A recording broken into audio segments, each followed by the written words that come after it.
திருப்பி தமிழ் சொந்தங்களுக்கு வணக்கம். வணக்கம் தாஸ். வணக்கம் பத்மநாபன். ஒன் தமிழ் சொந்தங்களுக்கும் கிறிஸ்தவதாசின் அன்பு வணக்கங்கள். முன்னாள் முதலமைச்சர் ஜெயலலிதாவோட 77வது பிறந்த நாள் இன்னைக்கு கொண்டாடுற சூழ்நிலையில அதிமுகல மீண்டும் ஒரு சலசலப்பு ஏற்பட்டிருக்குது. ஒரு பக்கம் இபிஎஸ் அறிக்கை, இன்னொரு பக்கம் அந்த கட்சியோட முக்கிய நிர்வாகிகள் வந்து ஆப்சண்ட் ஆயிருக்காங்க.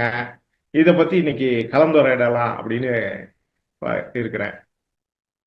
கண்டிப்பா பத்மநாபன். அதாவது ஓநாயும் வெள்ளாடும் ஒன்றுபட்டு இருக்க முடியுமா? களையும் பயிர்களும் ஒன்றாக வளர்ந்து வெள்ளாமையாகுமா? விசுவாசியும் துரோகியும் தோளோடு தோள் நிற்க முடியுமா? முடியாது.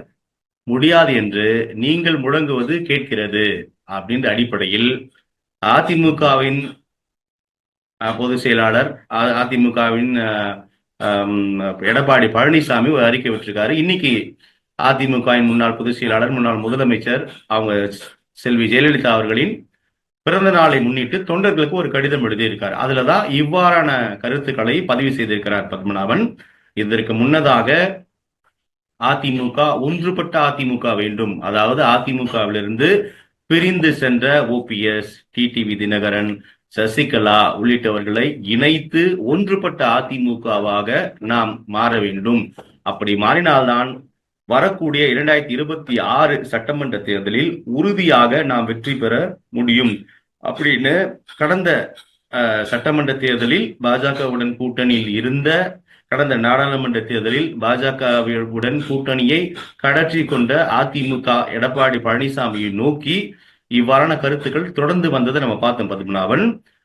பல தருணங்களில் எடப்பாடி பழனிசாமி பாஜகவுடன் ஒட்டும் இல்லை, உறவும் இல்லை, அந்த கட்சியோடு கூட்டணி என்ற பேச்சுக்கு இடமில்லை அப்படின்னு தொடர்ந்து பேசி வருவதை நம்ம பார்க்கிறோம். இருந்தாலும் திராவிட முன்னேற்ற கழகமும் அதன் கூட்டணி கட்சிகள் அல்லது அதை ஆதரிக்கக்கூடிய எல்லா தரப்பினரும் பாஜகவும் அதிமுகவும் கள்ள உறவை வைத்துக் கொண்டிருக்கிறது. பாஜகவின் பி டீம் தான் அதிமுக, அதிமுகவின் பி டீம் தான் பாஜக அப்படின்லாம் தொடர்ந்து பேசி வருவதை நம்ம பார்க்கிறோம். இதை பல தருணங்களில் ஓபிஎஸ் பல மேடைகளில் இதற்கு வாய்ப்பே இல்லை என்று மறுத்ததையும் நாம் பார்த்துதான் வருகிறோம். இது இப்படி போயிட்டு இருக்கும் போதுதான் சில வாரங்களுக்கு முன்னால் அதாவது அதிமுகவின் இரட்டை இலை தொடர்பான உயர்நீதிமன்றத்தில் ஒரு தீர்ப்பு வழங்கப்பட்டது. அதில் இந்த அதிமுக உட்கட்சி விவகாரம் தொடர்பாக தேர்தல் ஆணையம் தலையிடலாமா வேண்டாமா என்பதை நீங்களே தீர்மானித்துக் கொள்ளுங்கள், அதற்கான வாய்ப்புகள் இருக்கிறதா அப்படின்னு ஒரு உயர்நீதிமன்றம் ஒரு டைரக்ஷன் கொடுத்துட்டாங்க எலெக்ஷன் கமிஷனுக்கு.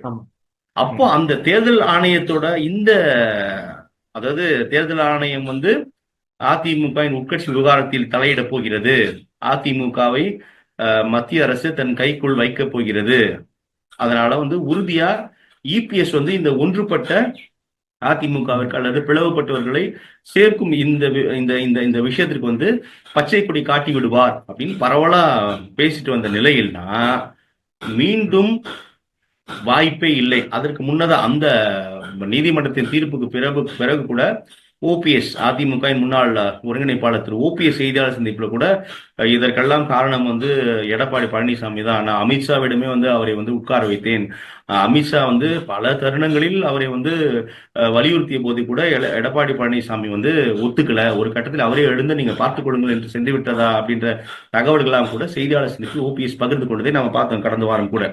இவ்வாறு அது மட்டும் இல்லாமல் அந்த அதிமுகவின் முக்கிய முகமாக இருந்தவர் முன்னாள் அமைச்சர், ஒரு மூத்த முன்னோடி அதிமுகவின் செங்கோட்டையன் கூட தன்னுடைய அதிருப்திகளை பதிவு செய்து வந்ததை நம்ம பார்த்தோம். இப்படி நிறைய விஷயங்கள், அதாவது அனைவரும் ஒன்றாகி விட வேண்டும்.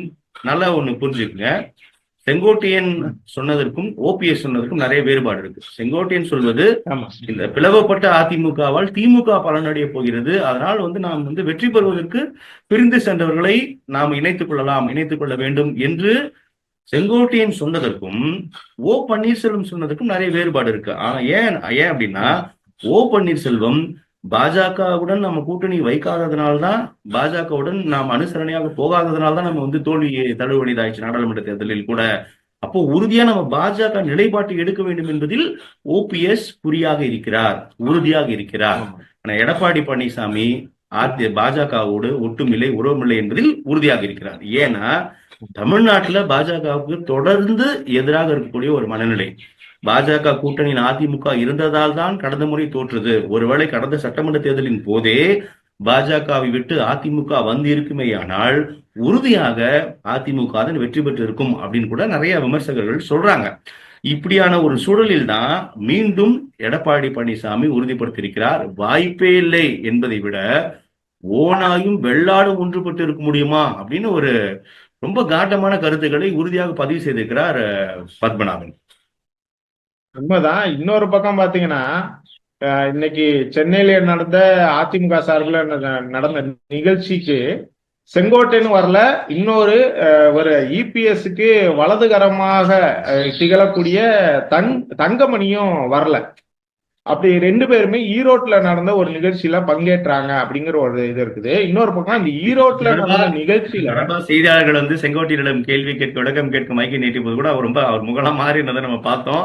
அதாவது இந்த ஓனாயும் வெள்ளாடும் ஒன்று சேர முடியுமா அப்படின்னு ஒரு செய்தியாளர் எழுப்பிய கேள்வி வந்து ரொம்ப ஒரு முகலாம் மாறிடுச்சு.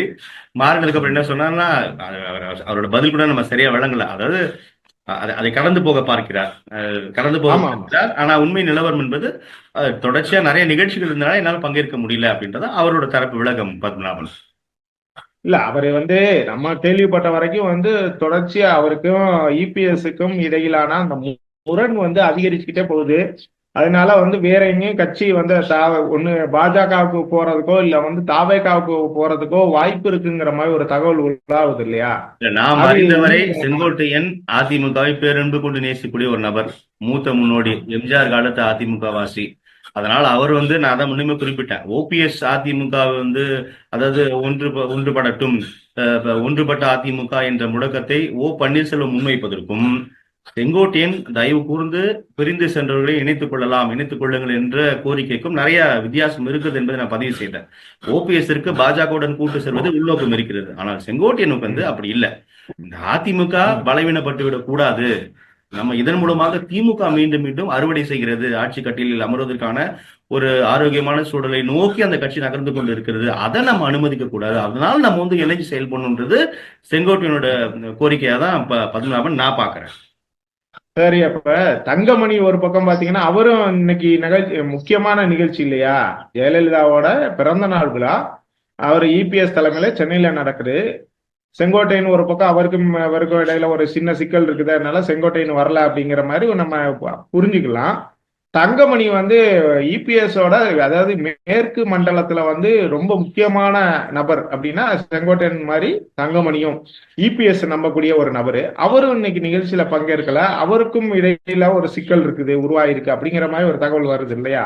ஆமா, கொஞ்ச நாளா வந்து அதாவது வேலுமணி தங்கமணி 2 மணிக்களும் தான் கொங்குவில் வந்து ஒரு பலமான நபர்கள், பலமான முன்னோடிகள், அதிமுக நிர்வாகிகள்.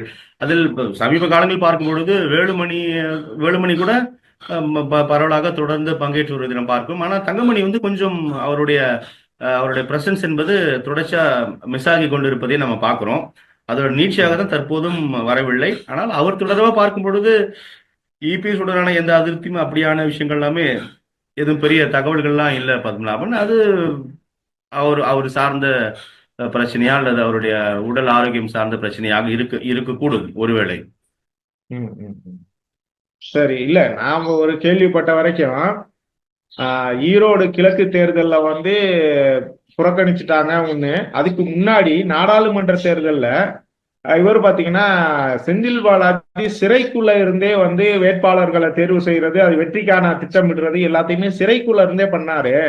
ஆனா நீங்க வெளியில இருந்துகிட்ட கூட இந்த விஷயத்த வந்து உங்களால சாதிக்க முடியலையே அப்படின்னு சொல்லிட்டு 2 மணிகள் நீங்க சொன்னீங்க, 2 மணிகளை வந்து இபிஎஸ் கடிஞ்சுக்கிட்டதாகவும் அதனாலதான் வந்து 2 பேருக்கு எல்லாரும் சிக்கல் உருவாயிருக்குது அப்படிங்கிற ஒரு தகவலும் பரவிக்கிட்டு இருக்குது. அது எந்த அளவுக்கு குறிப்பிட்டது இப்போதல்ல, அது அமைச்சர் செந்தில் பாலாஜி வெளியே வந்த போது நடைபெற்ற சிறு சிறு சலசலப்புகள் அப்போது நடந்தது அப்படின்ற தகவல்கள் எல்லாம் கூட வந்தது.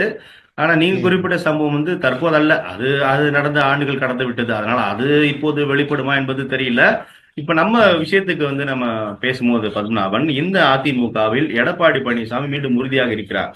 நீங்க நிறைய நம்முடைய மூத்த பத்திரிகையாளர் கூட நிறைய ஊடகங்கள் பங்கேற்று பேசி வருது நம்ம பார்க்கிறோம். எடப்பாடி வந்து முரண்டு பிடிக்கிறார், இது வந்து அதிமுகவிற்கு நல்லதல்ல. ஏனென்றால் அதாவது ஆளும் கட்சியாக யார் வேண்டும் என்றாலும் இருக்கலாம். ஆனால் எதிர்க்கட்சியாக ஒரு பலம் வாய்ந்த கட்சி இருக்கணும். அதிமுக இருப்பதுதான் தமிழக நலனுக்கு நல்லது அப்படின்னு மூத்த பத்திரிகையாளர் கூட இதை தொடர்ந்து அஹ், வலியுறுத்தி வருவதை நம்ம பார்க்கிறோம். ஸோ இப்படியான ஒரு இடத்தில் பாஜகவோடு உறவு இல்லை என்பதில் மிக உறுதியாக இருக்கிறார். கூட்டணி இல்லை என்பதில் மிக மிக உறுதியாக இருக்கிறார் எடப்பாடி பழனிசாமி. உறுதியாக அது அவருக்கு ஒரு பெருத்த ஆதரவை தரும் என்பதிலும் சந்தேகம் இல்லை. ஆனால் பாஜகவை விட நீங்க இப்போ இன்னொரு விஷயம் பத்மநாபன், நீங்க இந்த மும்மொழி கொள்கை தொடர்பா பாஜக வந்து அது உறுதியா இருக்கு. தமிழகத்தில் ஏறக்குறைய எல்லா கட்சிகளுமே இந்த மும்மொழி கொள்கைக்கு எதிராக தான் இருக்கிறார்கள். அப்போ பாஜகவுக்கு மிக மிக ஒரு பெரிய பின்னடைவாக இருக்கிறது. ஏன்னா இன்னும் ஒரு வருடத்துக்குள்ளாக நடைபெற போகிற சட்டமன்ற தேர்தல். அப்போ பாஜக தலைமையிலான கூட்டணிகளாம் யாரெல்லாம் போறதுக்கான வாய்ப்புகள் மிக மிக குறைவு. ஒண்ணு அதிமுக இல்ல திமுக. அப்போ இந்த அதிமுக முடிவு என்பது பாஜகவிற்கு ஒரு கடுமையான நெருக்கடி உருவாக்கும் என்பதில் சந்தேகம் இல்லை பத்மநாபன். சரி சரி, நெருக்கடியை உருவாக்கும். ஆனா ஜெயலலிதா வந்து என்ன பண்ணாங்கன்னா அந்த மாதிரிதான் வந்து பாஜக வேணாம் அப்படிங்கிற ஒரு இதுல வந்து என்ன பண்ணாங்க, பாஜகவும் வேணாம், காங்கிரஸ் வந்து திமுக கூட்டணியில இருந்தாங்க. ஆனா இவங்க வந்து என்ன, இரட்டை இலை போதும் நான் போதும் மோடியா லேடியான்னு கேட்டு வந்து ஜெயலலிதா வந்து வெற்றி பெற்றாங்க.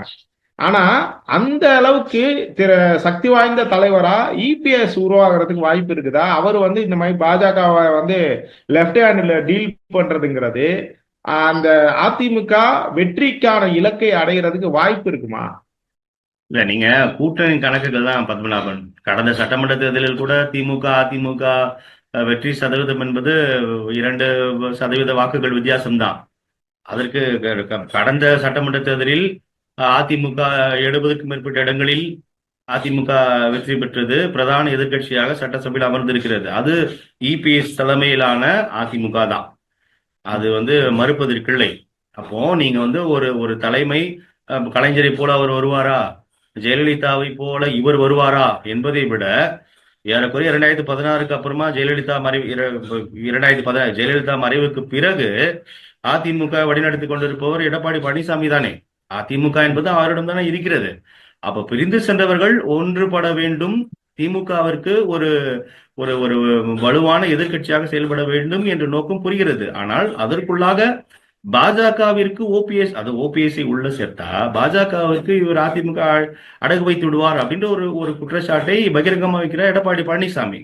அப்போ நீங்க ஆட்சியை பிடிப்பதற்காக பார்ப்பீர்களா அல்லது கட்சியை காப்பாற்ற பார்ப்பீர்களா? அதிமுக என்ற ஒரு கட்சி இருந்தால்தானே நீங்க அடுத்த தேர்தலிலாவது ஆட்சியை பிடிக்க முடியும். அப்ப நீங்க அதிமுக கட்சியை ஒருவேளை கபலீகரம் செய்யப்பட்டு விட்டால் நீங்க எங்க போய் எந்த ஆட்சியை பிடிப்பீங்க? அப்போ கட்சியை காப்பாற்றிக் கொள்வது என்பது மிக சரியான விஷயம்தான். அப்போ தேர்தலுக்கு இபிஎஸ் உக்தி என்பது ஒருவேளை ஒத்துழைக்காமல் போகலாம். ஆனால் கட்சியை அவர் பலப்படுத்த வேண்டும். கட்சியை வந்து அவர் கட்டுக்குள் வைத்துக் கொள்ள வேண்டும். கட்சியை வந்து பாஜகவிடமிருந்து காப்பாற்றிக் கொள்ள வேண்டும் என்ற இடத்தில் இபிஎஸ் ஓட அணுகுமுறை என்பது சரியாக தானே இருக்கிறது பத்மநாபன். சரி, பார்க்கலாம். வந்து அடுத்தடுத்து கட்சியை வந்து எப்படி வழி நடத்திட்டு போவாரு, அது எந்த அளவுக்கு அவனுக்கு வந்து பலனை கொடுக்கும் அப்படிங்கிறத பார்க்கலாம். மீண்டும் ஒரு நல்ல ஒரு தகவலோட இன்னொரு தலைப்போட வந்து விவாதிக்கலாம். நன்றி. நல்லது பத்மநாபன், நன்றி, வணக்கம்.